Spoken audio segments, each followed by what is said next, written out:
Tribal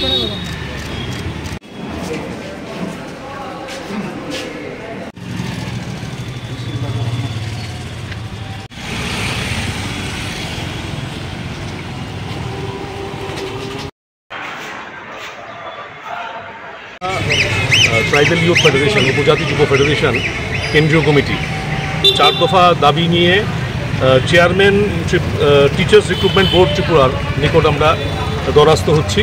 4টি দাবির ভিতরে হচ্ছে আমাদের রাজ্যের যে বিগত দিনে টেট পরীক্ষা প্রায় 2বার করে হতো, কিন্তু আমরা দেখছি বিগত কিছুদিন ধরে আমাদের রাজ্যে এই টেট পরীক্ষা যে 2বার করে নেওয়া সেটা বন্ধ হয়ে গেছে। তার পাশাপাশি আমাদের রাজ্যে আমাদের 2 নম্বর দাবি, খুব গুরুত্বপূর্ণ দাবি, আমাদের রাজ্যের STGT STPGT যে পরীক্ষা সেটা 2022-21 সালের পর প্রায় বন্ধ হয়ে গেছে। আমরা জানি না কেন এই যে পরীক্ষা বন্ধ হয়ে গেছে। আমরা চাই এই যে চেয়ারম্যান সাহেব নিশ্চয়ই এটাকে গুরুত্ব সহকারে দেখে নতুন করে আবার সেই পরীক্ষা চালু করবে।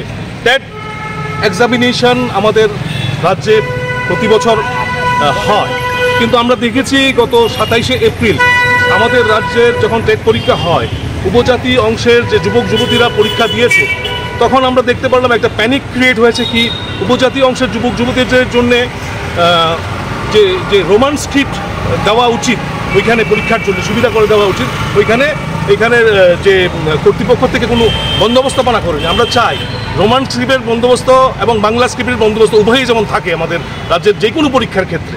তার পাশাপাশি আমরা TYF দাবি করছি আমাদের যে টেট পরীক্ষা যে হচ্ছে তার মাধ্যমে যে কাট অফ মার্ক অন্তত 50% কাট অফ মার্ক যেমন রাখে সরকার। আপনারা STদের জন্য আপনারা জানেন আমাদের রাজ্যের যে বেকারত্ব হাল দিনের পর দিন বেড়ে যাচ্ছে। উত্তর পূর্বাঞ্চলে আমাদের রাজ্য 1 নম্বর, প্রায় 5 লাখ বেকার যুবতীরা মানে শিক্ষিত বেকার যুবতীরা হ্যান্য হয়ে ঘুরছে। তার ভিতরে প্রায় 50,000 শূন্যপদ আছে। আমরা বিগত দিনে দেখেছি সরকারের তরফ থেকে নানা রকমভাবে নানা ঘোষণা দেয়, কিন্তু চাকরি নিয়োগের ক্ষেত্রে পুরো উল্টো হচ্ছে আমাদের রাজ্যে। আমরা বর্তমানে হালিমে আমরা দেখেছি কি মুখ্যমন্ত্রীর দেওয়া তথ্য অনুসারে প্রায় চাকরি হয়েছে প্রায় 19,000 সামথিং চাকরি হয়েছে। তো আমাদের রাজ্যের বেকার যুবতীরা যারা রয়েছে তারা করবে কি? চাকরির জন্য হ্যান্ড করে চাকরি বন্দোবস্ত করুক সরকার। আমরা চাইছি আমাদের এই সংগঠনের মাধ্যমে থেকে আমরা আবার আওয়াজ তুলছি। এই যে আমরা 4টা দাবি তুলছি, এই 4টা দাবি যদি আগামী দিন সঠিকভাবে এখানকার যে চেয়ারম্যান যদি ঠিকভাবে বাস্তবায়িত না করে, আমরা বৃহত্তর আন্দোলনে নামব। আমাদের পক্ষ থেকে